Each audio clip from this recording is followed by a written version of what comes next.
অন্নপূর্ণা ভান্ডার প্রকল্পে যে সমস্ত উপভোক্তারা নাম নথিভুক্ত করতে চাইছেন, যে সমস্ত উপভোক্তারা অন্নপূর্ণা ভান্ডার প্রকল্পে ফর্ম ফিল আপ করেছেন, তাদের জন্য অত্যন্ত সুখবর। অন্নপূর্ণা ভান্ডার প্রকল্প সম্পর্কে একটা গুরুত্বপূর্ণ তথ্য কিন্তু উঠে চলে এসেছে। অন্নপূর্ণা ভান্ডার প্রকল্পের টাকা কবে থেকে দিতে শুরু করবে? আগে থেকে কিন্তু সরকার ঘোষণা করতে শুরু করেছিল যে 1 জুন থেকে সমস্ত যোগ্য উপভোক্তাদের ব্যাংকের অ্যাকাউন্টে অন্নপূর্ণা ভান্ডার প্রকল্পের 3,000 টাকা ঢুকতে শুরু করবে। ইতিমধ্যে 1 জুন এসে গেছে। আজকে আমরা জেনে নেওয়ার চেষ্টা করব যে আজকে সত্যি কি অন্নপূর্ণা ভান্ডার প্রকল্পের টাকা ঢুকতে শুরু করবে মা বোনদের ব্যাংকের অ্যাকাউন্টে। যদি ব্যাংকে ঢুকতে শুরু করে অন্নপূর্ণা ভান্ডার প্রকল্পের টাকা, কারা কারা সেই টাকা প্রথম লটে পাবে, কারা পাবে না, কি কি সমস্যাগুলো থাকলে টাকা পাবে না, সার্বজনীনভাবে সবার ব্যাংকের অ্যাকাউন্টে কবে থেকে অন্নপূর্ণা ভান্ডার প্রকল্পে টাকা ঢুকতে শুরু করবে, এই সমস্ত বিষয়গুলো কিন্তু আমরা আজকের এই ভিডিওতে বিস্তারিতভাবে জেনে নেওয়ার চেষ্টা করব। Welcome to my YouTube channel. ভিডিওটি দেখার জন্য অসংখ্য ধন্যবাদ।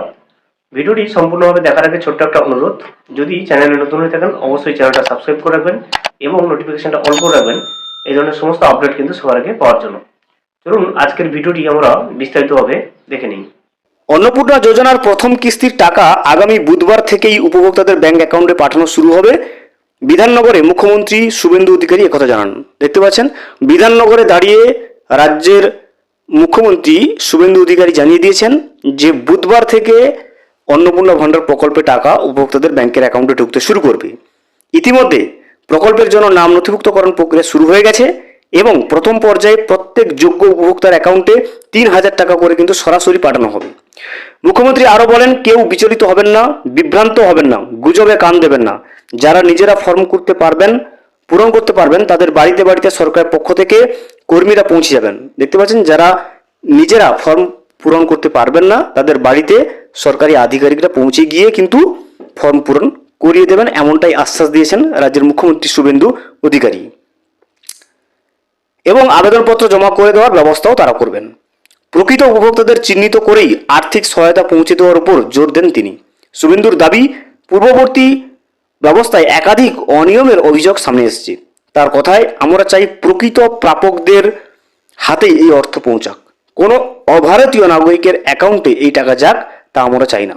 মহিলাদের জন্য নির্ধারিত প্রকল্পের অর্থ কোনো পুরুষের অ্যাকাউন্টে চলে যাক, সেটাও হতে দেব না।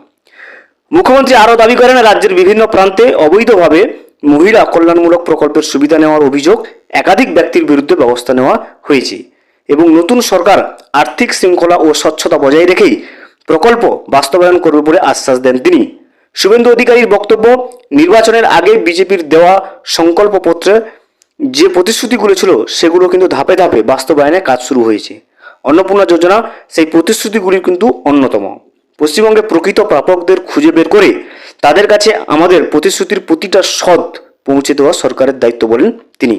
দেখতে পাচ্ছেন, অন্নপূর্ণা ভান্ডার প্রকল্পের টাকা কিন্তু 1 জুন থেকে, অর্থাৎ আজকে থেকে পাওয়া যাচ্ছে না, 1 জুন থেকে ছাড়ছে না। মুখ্যমন্ত্রীর কথা অনুযায়ী, যেটা তিনি বিধাননগরে বক্তব্য দিয়েছেন, সেই কথা অনুযায়ী অন্নপূর্ণা ভান্ডার প্রকল্পের টাকা ট্রান্সফার হওয়া শুরু করবে বুধবার থেকে। সেই জন্য আপনারা যারা যারা অন্নপূর্ণা ভান্ডার প্রকল্পে নাম নথিভুক্ত করছেন, যদি 1 জুন টাকা না ঢোকে অবশ্যই কিন্তু বিচলিত বা বিভ্রান্তি হবেন না।